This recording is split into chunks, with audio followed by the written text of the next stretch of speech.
Thank you so much for that introduction. And what an honor to be here today. Thank you so much for having me this session. It's been just unbelievable to be among everyone here.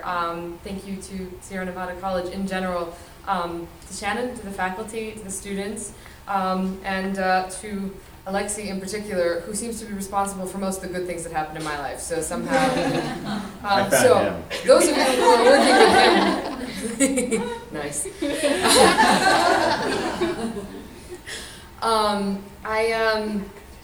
It's been a real thrill to work with everyone in the workshop and to get to meet all of you who are working on your assorted fiction, poetry, and nonfiction during this time. And it's a thrill to see you bonding and making the connections between some of the very vague and very weird stuff we sometimes say in workshop.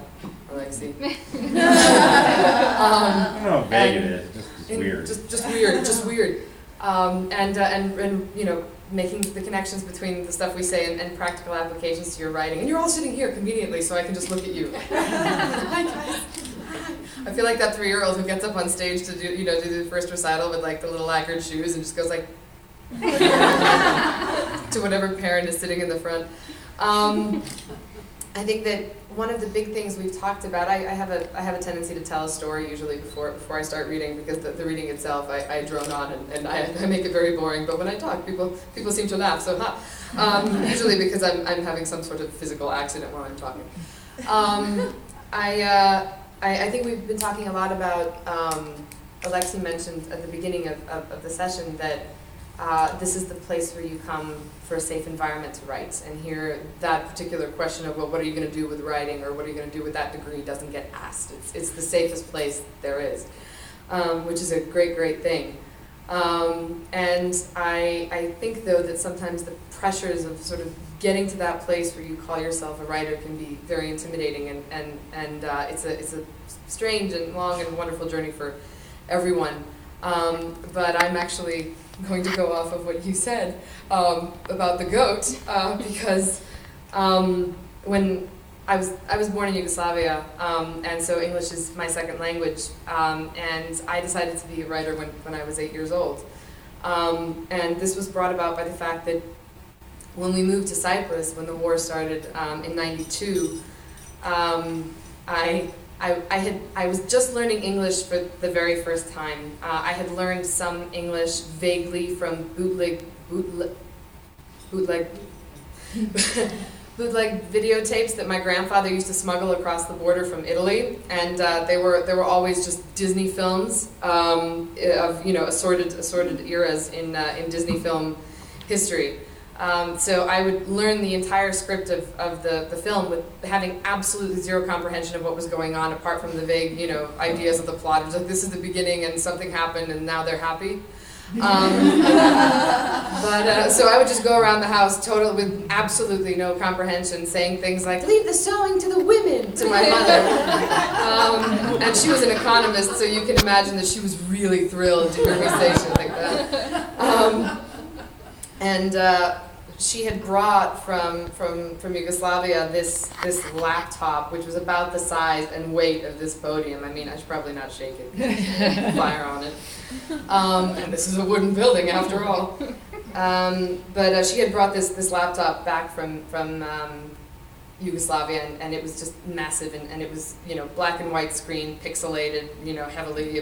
But it was the coolest and newest technology there was, and I wanted to play with it. And the only way I could do this was under the pretense of some sort of productivity. So in my new borrowed language, of which I was beginning to learn more words, I wrote a short story about a goat who has a bad day. And goat to me at that time seemed like a really great word because it had 4 letters and none of them were the same. It wouldn't have been the same thing to write a short story about an egg, because that would have had 2 G's. And what a waste, So I decided, I wrote this short story on, it was like 1 paragraph, and like took the laptop to my mother, and said, this is what I'm going to do. I want to be a writer, and which to her, being an economist, was probably the only thing worse than leave the sewing to the women. And it started off as a joke, and then, you know, before I knew it, I was in college at USC with a creative writing major, and then at Cornell with a Lexi for an MFA in creative writing. It was wonderful. Here in America, they give you degrees for having imaginary friends. Guys, this is amazing. But even at Cornell, when I was working on The Tiger's Wife, and we were sort of in this environment struggling to get new material and to break through those barriers that are always there in your consciousness when you're trying to do something creative, whether it's writing or music or art, I had a very difficult time calling myself a writer. There was some pressure in it that I felt was just insurmountable. So I would say when people would ask me what I would do outside of the MFA program, I would say, well, I write. I'm a student and also I write. And somehow it was easier to, you know, to sort of get my throat around that, I write. The first time I actually called myself a writer was in the winter of, I want to say 2009. And we had graduated from the MFA. And I had sold, I had gotten an agent with The Tiger's Wife, but I was still working frantically on these final chapters, and it was just all weird and strange. And Ithaca in the winter is just like the greatest place there is, because it's, you know, bustling and everything's open real late and there's a lot of sunlight. That's totally inaccurate. I'd gotten in this habit of supplementing this, you know, environmental bounty by thank you for laughing. By working really late into the night. I would wake up at like 5 in the afternoon and work from 8 p.m. to like 3 a.m. and Alexi knew not to call me because, you know, or to call me at 5 p.m. just as he was going to bed to be like, are you alive? Great, you know, see you on the other side. I was working horrible late hours and just frantically. And I had developed this habit, and additionally, we've been talking a lot about process, I had developed this habit of, when writing dialogue, the only way I could make it sound natural at all, or at least natural sounding to me, was by saying it out loud to myself without any of the dialogue tags, and writing it down frantically, and then going back over and filling in, you know, he said, she said, he dropped the cup. So this would result in me sitting in my apartment between the hours of 8 p.m. and like 5 a.m. talking to myself for really long spells about you know, mostly death. And so it was cheerful times. At this particular juncture, I was working on the final scene between the grandfather from this book and his encounter with a supposedly deathless man with whom he has had several encounters through his life. And there's a scene where they have a Last Supper on a balcony in the middle of shelling that's approaching, that's coming closer. And I'd been working on this scene for several days, and I was exhausted, and just, you know, all day, all night, you know, just grandfather, deathless man, talking. And it was about 10 o'clock, 9:45, so Starbucks was closing, and it was time to do my breakfast run at Starbucks.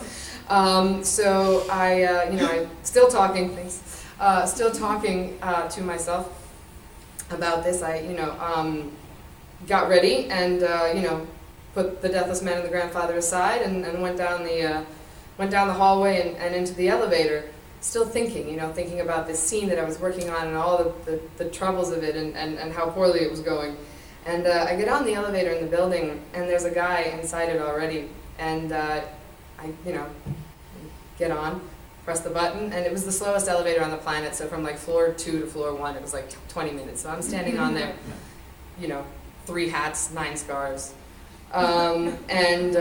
thinking about the deathless man and the grandfather, and I see the guy, he's looking at me, sort of sideways and inching away. He's doing one of these, And I think to myself, Jesus, what's this guy's problem? And I realize I say it out loud. And it hits me that this entire time, like down the stairs and down the hall and into the elevator, and most of the time the elevator's been going down, I've been talking to myself out loud. And in this scene between the grandfather and the deathless man, like I'm on this elevator with this dude I don't know saying, "You're gonna die." And he's looking at me, and I'm like, "Oh no, you don't. It's not like that. I'm a writer." So it'll come. That pressure it'll release at the most appropriate time.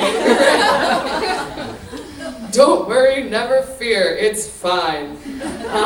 And that was how I called myself a writer. So the section of the book that I'd like to read today. There's a section that I normally read. This is not it, but I thought I'd read a section that was particularly relevant to our workshop at Cornell, Alexi, just for sentimental reasons. Maybe. When I wrote this book came about first as a short story that was an absolute fail. It was terrible, and I was very proud to have written it because it was the first time that I had referenced my Balkan upbringing in any way in my writing. And I brought it to workshop and just got destroyed. I mean, in every way. And it was particularly painful because I had been so excited about it. And the most relevant comment of the entire session came from Alexi, of course. And it was basically, Alexi saying like, listen, this is a story that is full of pitchforks and people waving torches. Like you got rabble wielding torches in this story, and it's not Frankenstein. And frankly, I don't know what they're doing in here. So I would like to read the one section that has one pitchfork in it that remained following this excellent comment. So thank you, Alex. So at this particular point in the book, the grandfather of the narrator, in a part of his childhood, he was a small boy in this remote village in an unnamed place in the Balkans. His village during the beginning of World War II is harried by an escaped circus tiger who sort of shows up and makes a residence at the top of a hill overlooking the village. And he has an encounter with the grandfather, who sees him in a smokehouse interacting with this young woman who's a deaf mute in the village. And there's a lot of tension, and they're about to go deal with the tiger in the village. I don't understand. There was only one gun in the village, and for many years it had been kept in the family home of the blacksmith. It was an old Ottoman musket, and it had a long, sharp muzzle like a pike, and a silver-mantled barrel with a miniature Turkish cavalry carved riding forward over the saddle below the sight. A faded, woolly tassel hung from an embroidered cord over the musket butt, which was a deep, oily mahogany and rough along the side, where the name of the Turk who had first carried it had been thoughtfully scraped off. The musket had made its way to the village through a series of exchanges that differed almost every time someone told the story, and went back nearly 2 centuries. It had supposedly first seen battle at Lastica before disappearing in the mule pack of a defecting janissary from the Sultan's personal bodyguard, a soldier-turned-peddler who carried it with him for many decades while he roamed the mountains, selling silks and cookpots and exotic oils. The musket was eventually stolen from the janissary peddler by a Magyar highwayman, and later still dragged out from under the Magyar's body by the mounted brigade that shot him down outside the house of his mistress, whose blouse, wet with the highwayman's blood, was soaked when she begged the brigadiers to leave the gun as they rode her lover's corpse away. The highwayman's mistress mounted the gun above the counter in the tavern. She dressed in mourning and developed a habit of cleaning the gun as though it were in use. Many years later, an old woman of 60, she gave it to the boy who carried milk up the stairs for her, so it would protect him when he rode against the Bey's citadel in an ill-fated uprising that was swiftly crushed.